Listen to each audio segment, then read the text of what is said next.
21শে জুলাই শহীদ দিবসে ধর্মতলা নয় জুয়ার আসরে তৃণমূল নেতা গ্রেপ্তার বলাই দত্ত।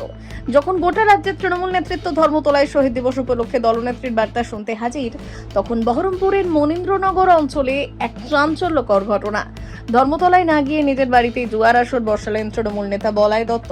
সোমবার রাতে গোপন সূত্রে খবর পেয়ে বহরমপুর থানা টাউন সাব ইন্সপেক্টর বিশ্বজিৎ ঘোষালের নেতৃত্বে পুলিশ বলাই দত্তের বাড়িতে হানা দেয়। সেখান থেকে বলাই দত্ত সহ 8 জনকে গ্রেপ্তার করে পুলিশ। উদ্ধার হয় নগদ 2 লক্ষ টাকা। ধৃত বলাই দত্ত বহরমপুর পঞ্চায়েত সমিতির সভাপতি আইজউদ্দিন মণ্ডলের ঘনিষ্ঠ বলে দলীয় সূত্রে খবর।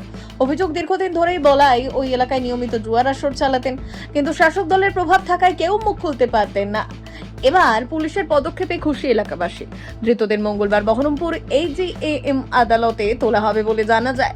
প্রশ্ন উঠেছে, শহীদদের প্রতি শ্রদ্ধা জানাতে না গিয়ে এমন লজ্জাজনক কাজে জড়িয়ে দলকে কোন বার্তা দিলেন বলাই দত্ত? আপনার মতামত জানান, শেয়ার করুন প্রতিবাদ। ব্যুরো রিপোর্ট, বর্তমান নিউজ।